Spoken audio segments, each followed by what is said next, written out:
¿Qué tal? Bienvenidos a esta actualización de noticias aquí en Blue Radio, hoy jueves 2 de octubre. Y la noticia en el mundo tiene que ver con Israel, que va a deportar a Europa a todos los activistas de la flotilla Global Summit que iban con ayuda humanitaria para Gaza y que fueron interceptados por la Marina israelí. Según todos están sanos y salvos, según lo que dice el gobierno de Israel. Entre los detenidos hay 2 colombianas, se trata de Manuela Bedoya y Luna Barreto. La Cancillería exigió la liberación en las últimas horas de estas 2 colombianas y calificó la detención como un secuestro en aguas internacionales. A propósito, el presidente Gustavo Petro expulsó lo que quedaba de la delegación de Israel en nuestro país luego de que Israel detuviera a la flotilla Global Summit. Además, el gobierno exigió la liberación de las colombianas Manuela Bedoya y Luna Barreto. Caterina Ávila.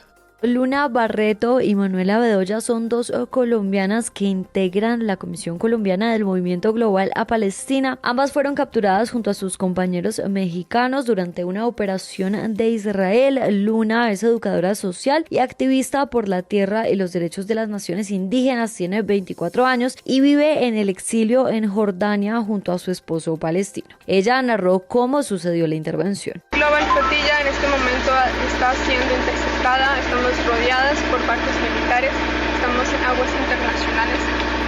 El barco Gio está en estado de alerta, estamos prontos a entrar en el protocolo de intercepción. Los barcos alrededor están siendo interceptados, estamos rodeados de barcos militares. Manuela, por su parte, grabó un video que iba a ser publicado en caso de que fuera detenida. Hago un llamado urgente a la solidaridad internacional, a las organizaciones de derechos humanos, a la sociedad civil, a la Cancillería de Colombia y al presidente Gustavo Petro para que active los mecanismos de presión y velen por nuestra integridad física y psicológica. Exijo que se garantice nuestro derecho a la vida y a la libertad, que se avance de manera inmediata en las acciones necesarias para que podamos ser liberadas y podamos regresar pronto a nuestras casas con nuestras familias y comunidades. En respuesta a esto, el presidente Gustavo Petro anunció la expulsión de toda la delegación diplomática de Israel y sumó 3 medidas adicionales: denunciar el Tratado de Libre Comercio con ese país, ordenar a la Cancillería presentar acciones legales incluso en instancias israelíes y suplir el esquema de seguridad presidencial tras el retiro de armas por parte de Estados Unidos. Según información obtenida por Blue Radio, ese apoyo había sido otorgado durante la administración de Donald Trump y Petro aseguró que ahora será el batallón guardia presidencial el encargado de cumplir esa labor en la Casa de Nariño. Y como peligroso y estigmatizante para el sector productivo calificó la ANDI las manifestaciones y señalamientos contra los empresarios del país, a quienes el movimiento pro-Palestina señaló de ayudar a Israel frente a la guerra en Gaza por mantener vínculos comerciales con ese país. Precisamente ayer hubo protestas frente al gremio empresarial que dejó caos y tensión en la localidad de Chapinero, en Bogotá. Miguel Cardosa.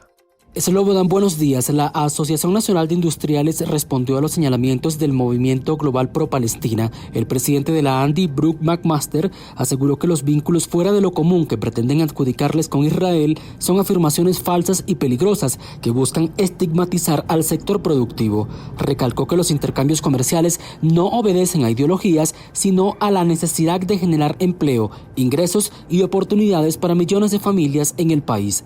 El gremio subrayó que la asociación promueve la vida, la democracia y la paz al tiempo que condenan la violencia registrada en la Franja de Gaza.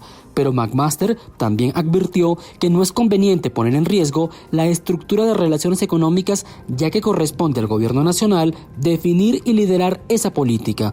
Pero en este llamado del gremio también aprovecharon para exhortar al gobierno a que concentre sus esfuerzos en los principales retos internos: más equidad, mayor seguridad y creación de empleo. Mientras tanto, frente a la sede de la ANDI en el norte de Bogotá, se concentraron cerca de 100 manifestantes, en su mayoría estudiantes de la Universidad Pedagógica.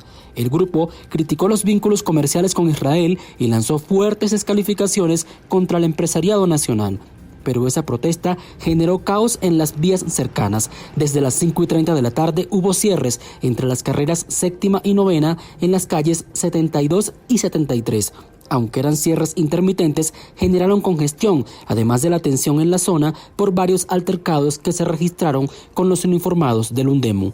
Y a propósito de este tema, el Centro Democrático anunció una acción popular que será radicada contra el presidente Petro por su decisión de expulsar a la delegación diplomática de Israel del país. Mateo Piñeros.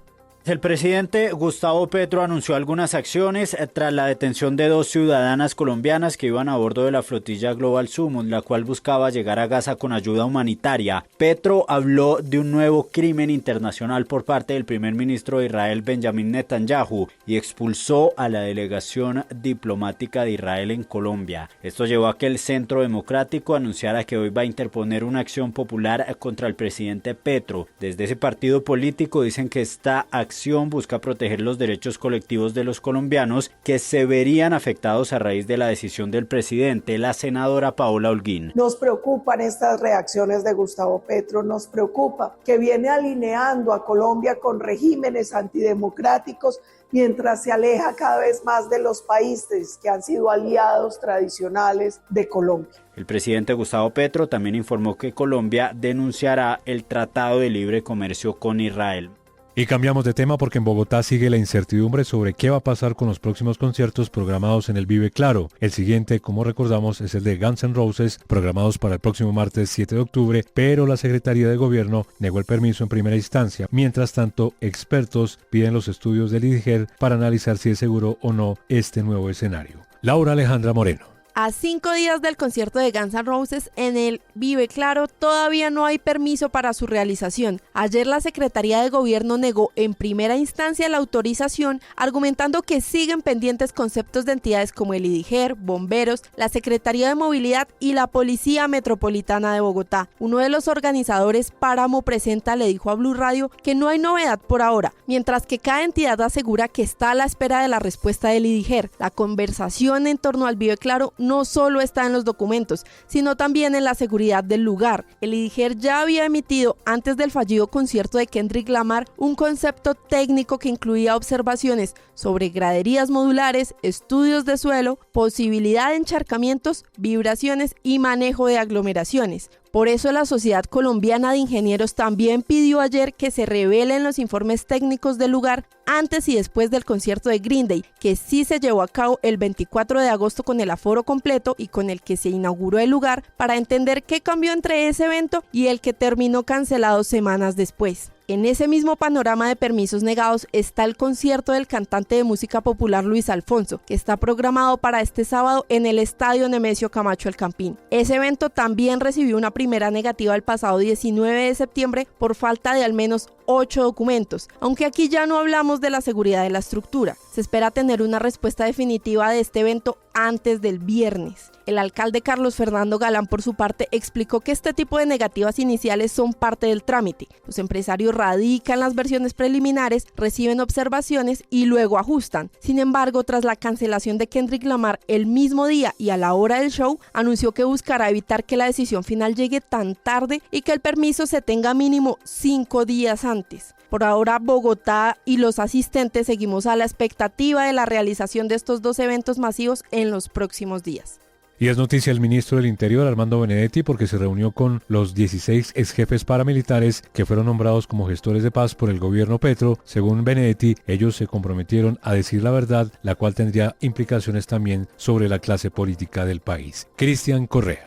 El ministro del Interior, Armando Benedetti, confirmó que se reunió con los 16 ex jefes paramilitares nombrados por el gobierno como gestores de paz.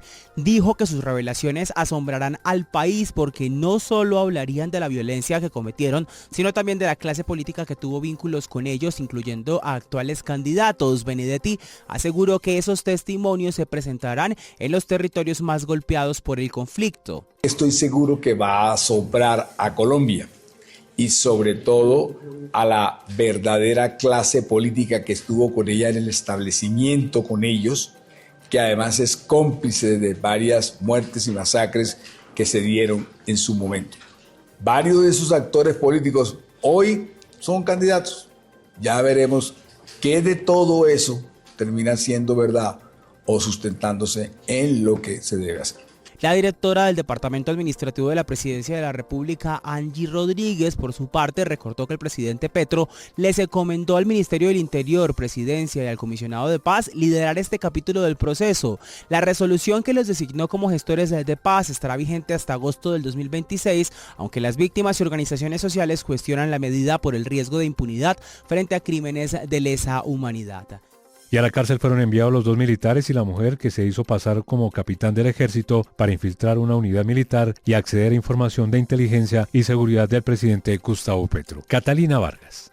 Un juez de control de garantías envió a la cárcel al mayor Pedronel Jiménez Cárdenas, al sargento segundo Cristian Padilla Villanueva y a Luisa Fernanda Salgado Fernández por su presunta participación en un supuesto entramado ilegal que habría infiltrado operaciones en contra de estructuras delincuenciales en Bogotá y el departamento de Cundinamarca y así obtenido información de seguridad nacional. Los militares procesados son señalados de permitir a Salgado Fernández ingresar a instalaciones oficiales, involucrarse en reuniones de inteligencia y procedimientos, haciéndose pasar como capitán del Ejército Nacional. Por estos hechos, de acuerdo con su presunta responsabilidad, fueron imputados por los delitos de concierto para delinquir, simulación de investidura, revelación de secreto y fraude procesal. Y cerramos hablando de deportes porque en la segunda jornada de la Liga de Campeones hubo protagonismo colombiano, aunque el Sporting cayó 2-1 ante el Napoli. Luis Suárez volvió a brillar, anotó de penal su primer gol en el torneo y ya suma 8 tantos en sus últimos 6 partidos. Saskia Gómez. En la Champions League por la segunda jornada de la fase de grupos hubo acción destacada. Luis Suárez, nuevo delantero del Sporting de Lisboa,